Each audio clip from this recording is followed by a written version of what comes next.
Hello and welcome to a CBK gaming video. Join us as we discuss and review Pirate's Mark by Puzzol Creative.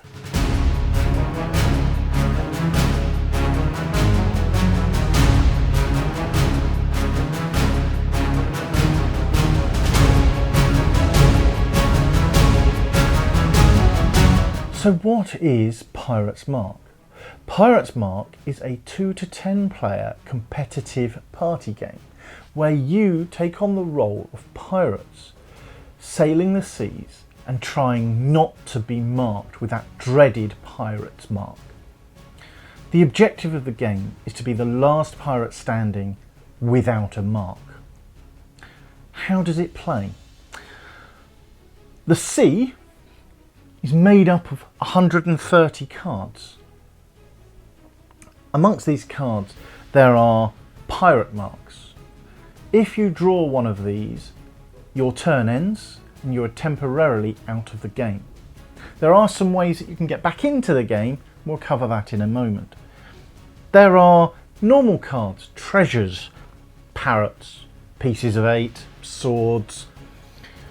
There are luck cards. Now these can be really beneficial and they may be played immediately or they may be retained in your hand to be played at a later date. There are also cursed cards and these will change your turn. Whether it's you have to get rid of a luck card such as the taking on water, or some of the nastier cards that mean you have to pick up every card in the row. There is a compass point and it will tell you pick up all the cards going west, for example. There are 150 cards in total in the base game. There is an expansion, it's a little expansion that allows you to have 15 players. We have not been able to play with 10 or 15 players simply because of COVID restrictions and the lockdown. So we will tack on later on when we get the opportunity to play with a larger amount of people how we find that. So we have played this with 4 and 6 players. We have also played the 2-player variant. How does it play? Well, it's a bidding game. The first player, that player that looks the most like a pirate, will state a number, how many cards they can draw without pulling a pirate's mark. And you go round the table, increasing that number, whether it's just by 1 or more, as you go around the table until somebody calls their bluff, and that person will then have to, the player that picked the number will then have to pick those cards and prove that they can't get a pirate's mark in the number that they pull. It's actually good fun. Yeah, it's a good laugh. But we're here to tell you why this game belongs in your collection and if you need this game and if there's any drawbacks to it. Now, as I said, we found this a really good fun game with multiple players. The 2-player variant is a little different. There is a dice involved that you roll to decide how many cards you're going to take. And it worked, it was fun. It took a bit longer to play, but that might have been us just getting used to the rules. Whereas with more players, this game seemed to go faster. Perhaps it's just people were having a laugh and that's how it came across, but it did go quicker. I think it's also more cards are picked up quicker because with 2-player you're relying on the dice. So if I rolled a 2 and picked 2 dice, it's then 2 cards. It's your go. You may roll a 3 and only be picking 3. When you get into a bidding war of I think I can get 5, 6, 8, 9, 12. If you go bluff and they've got to pick up 12 cards, you've suddenly wiped. Potentially, depending on if a pirate's mark comes up, but potentially you've cleared 12 cards off the table. Absolutely. So what happens is you pull these cards until there are either only 2 people left without marks, or there are 10 cards on the table. Then the game changes again into this duel mode, and you then go around the table picking up 1 card at a time. It becomes a little bit more tense and a little bit more amusing. There are opportunities, as I said, if you picked up a pirate's mark, for you to get back into the game or be permanently removed from the game. So if you call somebody's bluff and you win, then you can be pulled back into the game and you put your pirate's mark back into the sea. So you become unmarked. There is also an opportunity in the duel mode for a kiss of death. So you will state that a kiss of death, and that's that a pirate's mark is going to be picked up within the next 3 cards. These will add another element of amusement and allow people to be drawn back into the game. It is a fast-paced game. Yeah. So this goes, it's not as quick as some party games. I think we were between 20 minutes and half an hour. And that was concentrating on just pulling cards. And so I assume if you're sitting around having a laugh, talking, drinking a few beers, it might take slightly longer. It's lovely having that gamble with yourself, though. It's the how many do I think I can pull, but do I want to push it and sort of try and maybe get an advantage, and then it's waiting to see if someone's going to call you bluff. Yes. As well. It's that danger point of how far are you going to push it and how far can you push the other players. But all the time, if you suddenly pick a big number and everyone else keeps going, that number's getting bigger before it comes back round to you. So if you've got to call someone's bluff, and it's that constant pressure of when is it going to go? I think the other things that need to be called out are the artwork on the cards are phenomenal. I really like the artwork, very thematic. They've almost got a photographic quality to them, and I really like that. And there's something to be said about cards on the table and how they look, how the game is presented on the table. A drawback, however, is this is a party game and it's got a very large footprint. For us, a party game is something we can take down the pub and have a laugh with our friends.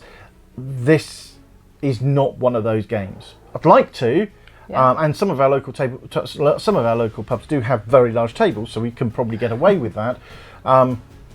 However, this is more of a party game for the home environment. As I say, it does take up quite a fair bit of room. It also takes a bit longer than some party games to set up, simply because you have 130 cards to put on the table. You've got some shuffling, you've got some selecting, you've got to move the curse, change the number of curse cards, and the number of pirate marks, and the number of luck cards based on the number of players that you've got. I'm really eager to see how that changes with the 15 players. I really want to play this with 15 players. I think it would be hilarious. And that's where this game has strengths, because it does cater for a large number of players. And there's not many games I personally can think of that you can play with 15 players. I want to see how long it takes us and the laughs that stem from that, and whether anybody feels left out.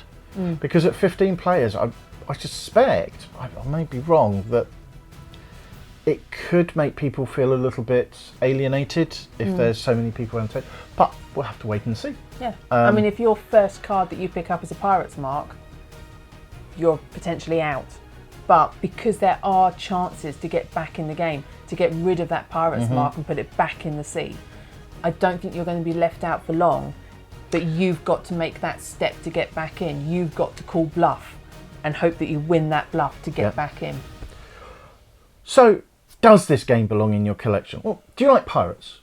Do you like fun, fast, furious party games?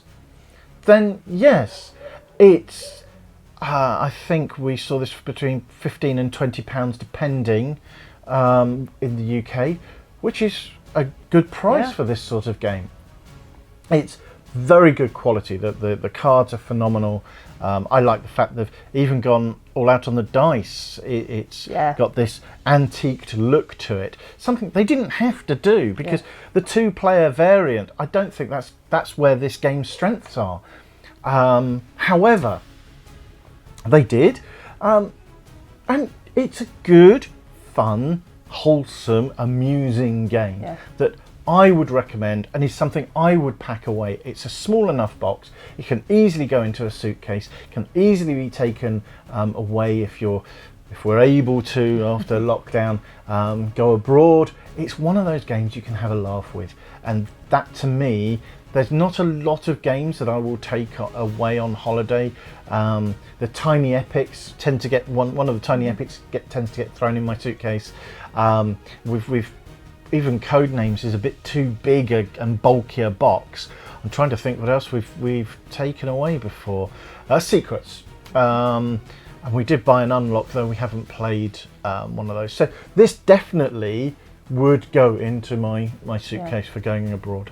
And for me, it's lovely to see that the 2-player variant doesn't hugely change the game. It doesn't feel like a very different game when you're doing 2 players, which some do, because they're designed for 4, 6, 8 players.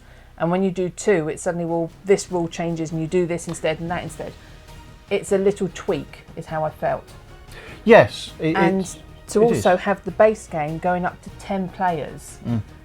Normally a party game, you think 6 players, and then you buy an expansion to get it to 8 and another expansion to get it to 10. The base game covers 10, and for that cost, it's really good. And to have the little expansion, which isn't much again, and takes you up to 15 players, I think they've done a really good job with that. Yeah. Yes, I really do think it's a good fun game to go and get. So if you're in the market for a fun pirate themed, that's important. We don't have too many pirate themed. Merchants and Marauders really enjoy.